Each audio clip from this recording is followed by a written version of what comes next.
Lenzing has been a member of Textile Exchange since 2007 and an incredible partner for that entire time. We're excited that Lenzing is celebrating its 30th year anniversary, and this coincides with Textile Exchange's 20th year anniversary. It's a great milestone for us and an incredible milestone for Lenzing. We're happy and excited to see what comes next, and we're grateful for the commitment that Lenzing has shown over the last 30 years to building in sustainability to the core of their business. And we know that there's incredible things ahead as Lenzing and the industry embraces new ways of working, alternative feedstocks, and embeds innovation and sustainability even further into their core business.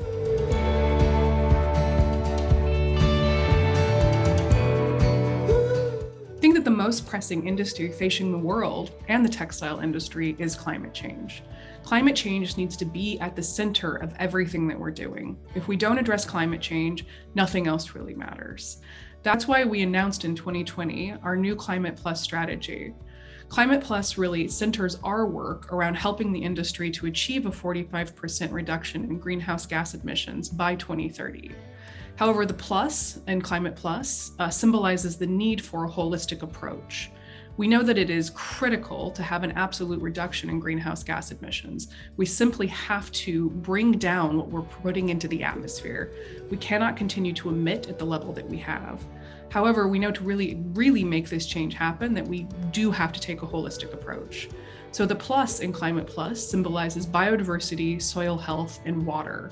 And we know that through taking this approach, through looking at these issues in concert instead of in isolation, that we really can start to shift the industry and make the changes required to address these problems at scale.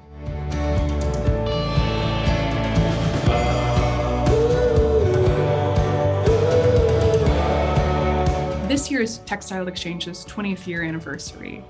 In the last 20 years, we've seen huge changes in how the industry thinks about sustainability. It has gone from being a kind of sidelined issue to one that is a core focus for most big businesses and organizations around the world. While it is starting to become more of a central focus, I would say that it's not yet enough of a central focus. It's not really what it used to be. It's not this kind of pet project, sideline, one person in an organization being responsible for it. But at the same time, we're not seeing the systems shift at the rate and at the scale that is required to really address the issues that we're facing. We need the solutions to scale.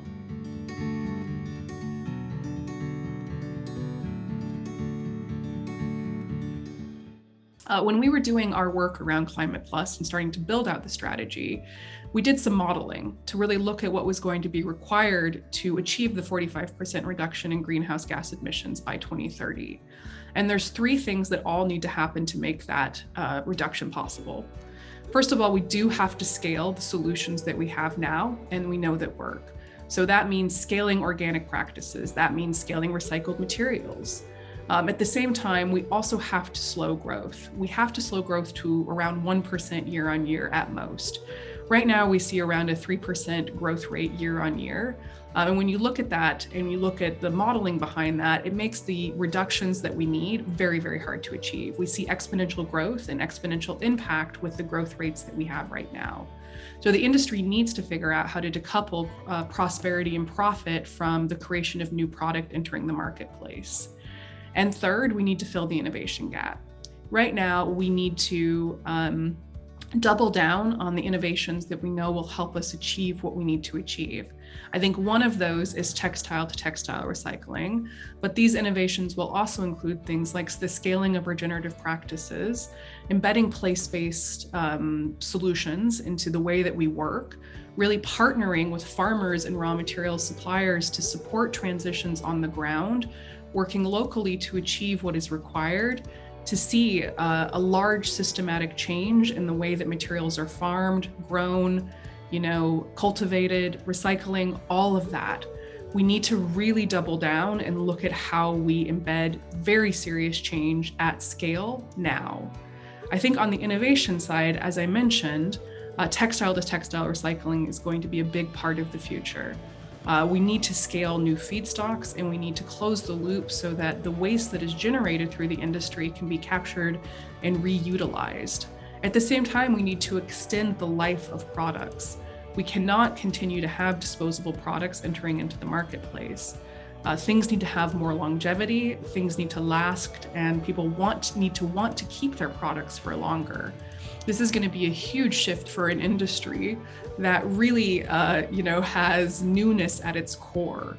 The fashion industry has always been built on creating new and exciting things. And I don't think we have to completely lose that, but we do have to move away from creating so much waste and disposability in our products.